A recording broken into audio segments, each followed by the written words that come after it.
A Notícia está de volta com o economista Roberto Macedo. Já falamos muito de petróleo, falamos de crescimento, de inflação. Agora um pouquinho de juros, professor. O governo demorou muito para liberar o Banco Central a subir os juros, a voltar a subir os juros?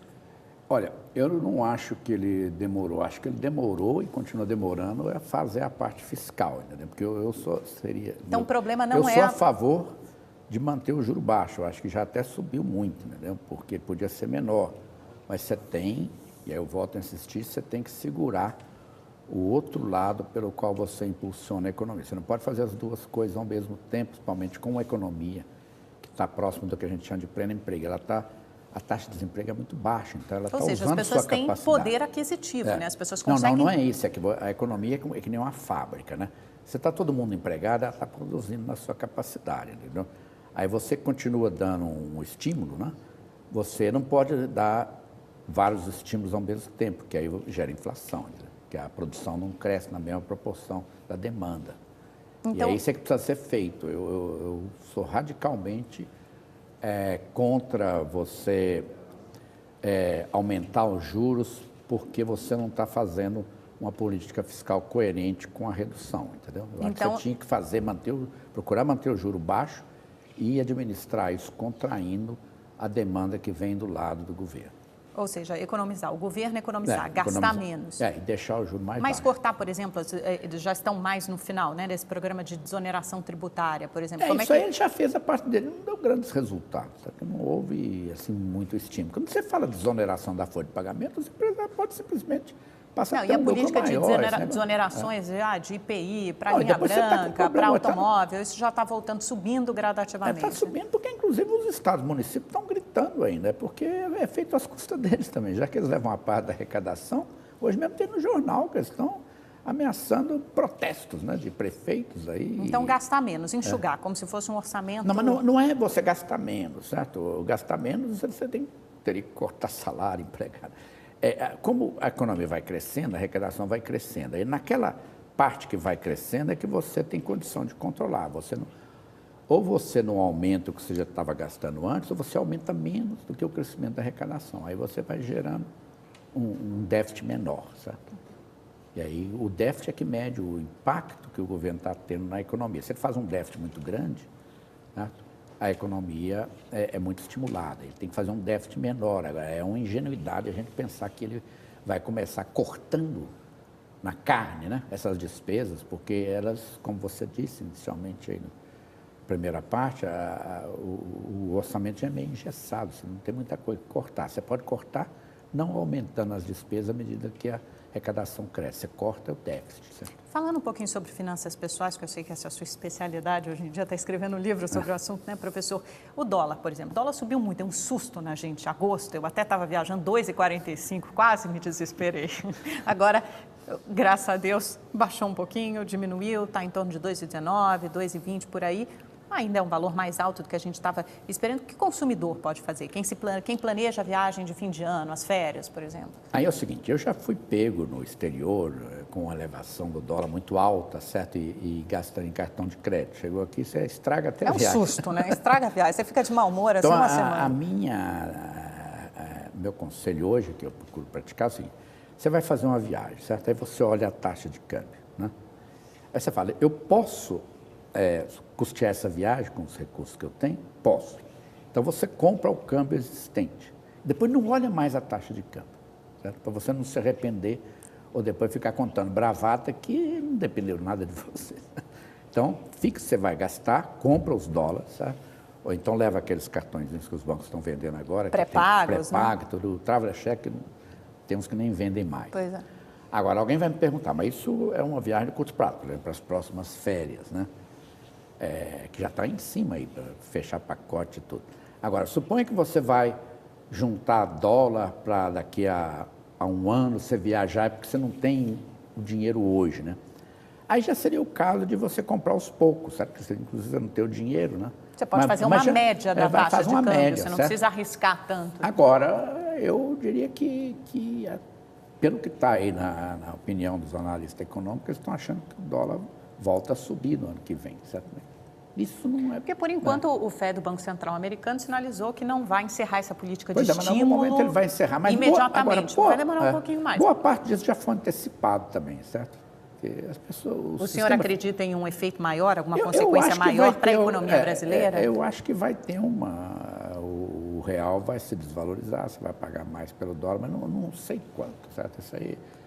o dólar, digamos, é o Waterloo dos economistas, certo?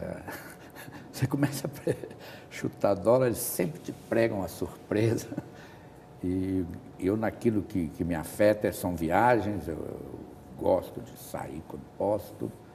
Mas aí a minha decisão é essa. Eu posso custear essa viagem, essa taxa. Se eu puder custear, fecha as contas ali, certo? Se não, e agora, depois eu não fico olhando o câmbio, não, porque você fica arrependido. Sabe? Não, fica mesmo. Agora, nunca vá para o exterior com cartão de crédito, gasta para pagar depois. Você vai pagar IOF, o dólar pode subir, entendeu? Isso é bobagem. Você falou que ficou com o dólar subindo a 2 e pouco. Uma vez eu peguei um dólar lá fora a 4. Não, pois é, isso antigamente. Lá no início do governo Lula. Não, exatamente, não, isso já aconteceu comigo. Estou falando desse ano, que eu viajei bem na época do auge, do pico do dólar. Escolhi o time perfeito. Concorda, não? Você define o que vai gastar, mas... E para a inflação, já que a gente está falando de finanças pessoais, o que o consumidor pode fazer para se defender, se proteger? Olha, tem mais seletivos. Tem muita gente que entra no supermercado, vai catando uma prateleira, vai catando outra, vai sempre no mesmo supermercado, sabe? Se você observar e a pouco você aprende, né? Você pega remédios, por exemplo, o preço varia de farmácia. Você tem que ser mais... Pesquisar preços, né? Inclusive tem agora o chamado atacarejo, né? Que é esse pessoal de atacado que vende no varejo. Fica mais barato, né? Tem muita gente... Não, você levar uma embalagem maior, certo? Porque tem pessoas que não olham. Você tem uma embalagem de, digamos, meio quilo. Aí, se você olhar de 1 quilo, o preço é mais barato. Proporcionalmente vale, né? Tem que fazer essa conta. Você tem que ser mais seletivo, certo? E procurar mais. Porque tem gente que não olha preço, certo? Eles vão catando as coisas do supermercado e às vezes vai com as criancinhas que catam. Tem que fazer conta, né, professor? Tem que ter um orçamento em casa, isso aquele orçamento do mês? Eu não faço conta, não, eu não sou... Aquela planilhinha anotando todos os seus gastos? O senhor é a favor disso ou não? Eu acho que fazer um orçamento e anotar compra é uma coisa chata, certo? É chato. Muita gente recomenda isso, mas eu nunca fiz isso na vida e não me queixo, certo? Eu acho que você tem que definir o que você vai poupar, certo? Então, você, por exemplo... Então, estipular uma meta, 20% todo mês. Quando eu era jovem, eu tinha 19 anos, eu comprei uma kitnet aqui, quando eu vim para o Banco do Brasil. Sabe? Aí eu tinha que pagar a prestação, minha filha, não havia como escapar, entendeu? Então, eu pagava, você tem que definir o que você vai poupar e o resto que se ajuste, né? E poupar o máximo possível, principalmente nos estágios iniciais da vida, aí, que depois de idoso não é época de ficar poupando muito, né? E tem uma fase difícil também, que é a fase em que as crianças entram na adolescência. Criancinha não gasta nada, certo?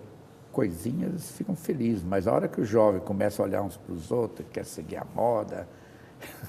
né, quer ter a última versão aí abre a torneira, do telefone celular e quer passar no vestibular e ganhar um carro, aí complica a coisa. Sabe? Se a gente falar um pouquinho de futuro para o Brasil, de eleições de 2014, professor, primeiro, o senhor acha que alguns analistas dizem que a presidente Dilma acabou desperdiçando, né, o capital e as conquistas econômicas e sociais alcançadas durante o governo Lula e durante o governo FHC.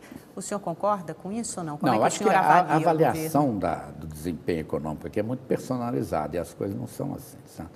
O Lula foi muito favorecido por uma conjuntura externa favorável e pela uma expansão de crédito que foi feita, certo? E que são duas coisas que se esgotaram.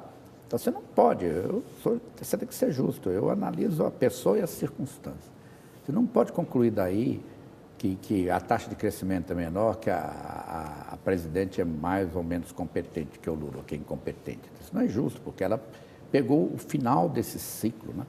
De uma bonança externa junto com a expansão do crédito. E aí isso acabou. Então agora você tem que procurar outras forças que impulsionam a economia. E a força que tem agora, felizmente caiu a ficha no governo, ele sabe que é um investimento, você já percebe isso, caiu a ficha lá. Então você vai ter um ciclo aí até que isso aí dê certo, Deus queira que dê certo, que o país passe a crescer mais, certo? Mas a avaliação, infelizmente, certo? É muito personalizada, né? Nem o Lula fez tanto como ele disse que fez, certo? E nem a Dilma está fazendo tão mal como muitos dizem, entendeu? Porque as circunstâncias são totalmente diferentes. Tem que ser uma visão mais equilibrada e tem que levar em conta o contexto. Isso aí tem umas coisas aqui no Brasil que não adianta você lutar, certo? Pela racionalidade. O pessoal acha que é o governo Lula, é a dona Dilma, era o Fernando Henrique, e eu vejo mais as circunstâncias, sabe? O Fernando Henrique pegou uma encrenca tremenda que o governo Sarney largou na mão dele. Deixou aí a pior inflação do país. Teve que botar a casa em ordem, como o senhor disse, né, depois, a hora que o Lula entra, né, tem a bonança internacional, tem expansão do crédito, aí a economia, produção das commodities, a economia ganha impulso. Mas isso aí também se tem uma política de final. Distribuição de renda, né, de aumento do salário mínimo. Não, mas aí isso aí já tem estudos que mostram que o que levou mesmo a renda foi a expansão da economia, sabe? Isso aí é um coadjuvante, não é o autor principal. A economia cresce mesmo com aumento de produção, e a produção gerando renda. E se você distribui um pouco, você está distribuindo o que você fez, o que você conseguiu em termos de produção. Eu não dou muito valor. Você pega o Bolsa Família, são 20 bilhões de reais. A expansão do crédito foi, a preço de hoje, 1 trilhão. É muito mais, não dá nem para comparar. Agora, professor, e a oposição tem um discurso consistente para a economia? Porque o que a gente ouve até agora é que a gente pode fazer melhor, né? Normalmente, posso fazer mais, posso fazer melhor. E não é um discurso muito genérico? Não, eu acho que a posição é fraca, certo? Ela podia usar mais, principalmente no caso que eu conheço melhor, que é a parte econômica. Eu acho que muito mais fragilidades no governo da presidente, como existiram do Lula, do que eles apontam. Como certo? o quê, por exemplo? Olha, essa questão do desprezo pelos investimentos, certo? E eu sou muito influenciado por um sujeito que eu vi quando criança, chegar lá no interior de Minas, andando de Cadillac em estrada poeirenta, Juscelino Kubitschek. Sabe o lema de governo dele? Não era distribuir nada nem programa social, chamava energia e transporte, era o lema dele como governador de Minas. Certo? Depois ele foi para o governo federal, ele fez boa parte dessa base da infraestrutura que tem o país. Certo? Mas é que era uma época diferente, certo? A pobreza era muito menor e estava na zona rural. Nem mas votava, dá para voltar a essa época? Não dá não, mas eu acho que você precisava do espírito empreendedor dele, certo? Que ele tocava assim, por exemplo, quando eu estava fazendo a indústria automobilística, veio o presidente, acho que mundial da Volkswagen, aí ele mandou alguém pegar ele lá no aeroporto, nem passou pela imigração, pelos passaportes, levou ele lá para falar com ele, para ele convencer o cara, certo? Que a coisa ia em frente, entendeu? Ele tinha, e era um sujeito de boa alma, evitava inimizades e brigas políticas, certo? E ele tinha objetivos fixos, né? Então, é claro, você tem um pouco de saudosismo, né? Porque ele também gerou muita inflação. Construiu Brasília, que é uma coisa polêmica. Então, como montar esse discurso? Como centrar esse discurso? Olha, você teria que... Eu acho que o discurso coerente da oposição seria enfatizar o investimento, a vantagem daquilo que vai gerar emprego e renda sustentável, certo? E seguir um discurso coerente em torno disso, né? E se chegar ao governo, provar que faz melhor, entendeu? Porque, como eu disse, os grandes... Porque parece que quando você diz que vai fazer melhor, parece que você não vai mudar nada, né? Parece que você vai pegar o que já está aí e já fazer melhor. Isso é outro problema, né? Porque eles veem que eles têm um certo receio de criticar muito o Lula, principalmente, né? E vai ser o caos aí se o Lula resolver ser candidato na oposição. Aí o que acontece, professor? Tem para ninguém? Pendurada no pincel, né? Não sei, lá em Minas, eu sou muito influenciado pela filosofia mineira, diz que eleição e mineração só depois da apuração. Se o senhor pudesse fazer aposta em um candidato para 2014, quem seria? Eu acho que a presidente Dilma tem mais chance do que os outros reunidos. Mas é a sua candidata? Não é. Eu sou ligado ao PSDB e sou fiel ao partido. O candidato seria, como pinta aí, o Aécio. Tá? O Serra parece estar querendo disputar de novo, mas eu votarei no candidato do partido. Mas, inequivocamente, ela ainda é uma favorita, certo? Agora, a campanha... E tem condições de fazer um segundo bom governo, um segundo governo bom, se for reeleita? O senhor acha? Vai ser melhor que o primeiro? Pode ser melhor que o primeiro? Entre os economistas, o pessoal já não discute muito em 2014, porque as coisas estão dadas. O governo não vai fazer grandes... Não, vai de 2015 para cima, para frente. O pessoal já está pensando em 2015. Eu acho que ela tem condição de fazer um bom segundo mandato. Se logo em 2015, assim, se ela for eleita, certo? que tem. Eu não estou dizendo que ela vai ser eleita. Claro, probabilisticamente, né? Se ela for eleita, ela teria que dar uns ajustes muito sérios aí na gestão governamental para sair bem, porque senão ela vai ter mais 4 anos aí com essas coisas que a imprensa chama de PIBinho, né? PIBinho, eu acho que está errado. baixo. Eu sou muito contra essa expressão, porque o PIB brasileiro é um PIBão, ele é um dos maiores do mundo, é o 6º do mundo. É verdade, o que você tem é do taxinha do PIBão e não PIBinho. É verdade, um crescimento pequeno, crescimento baixo. Professor, vou fazer rapidamente com o senhor o pinga-fogo, que é aquele, eu jogo um tema, uma palavra, e o senhor responde com 1, 2 palavrinhas de volta, bem rapidinho. Então vamos lá, começando já que a gente está nessa atuada de eleição, Dilma. Dilma, eu acho o governo dela não tem um desempenho satisfatório, certo? Ela vai para tentar a reeleição, se o Lula não resolver assumir o posto, com riscos para que pode perder a eleição, certo? E eu acho que isso será muito ligado ao desempenho da economia. Aécio. Aécio, eu sou mineiro, ele vai ser o candidato do meu partido, tudo indica que sim, mas eu acho que ele precisa ser mais agressivo, ele é muito mineiro para o meu gosto. Marina. Marina, eu gosto muito da Marina, é muito simpática, eu tenho um colega que trabalha com ela, o Eduardo Janete da Fonseca, sabe, um ótimo economista. Agora, eu acho que como a taxa de meta de inflação... Professor, não, tem a meta de inflação, o eleitorado dela é limitado. Sabe? Eduardo Campos? É gente nova, ainda precisa pagar para ver. Dólar? Dólar, eu acho que ano que vem a taxa de câmbio vai subir em reais por dólar. Juros? Juros, se o governo continuar com essa política fiscal que ele faz, vai ter que até que aumentar.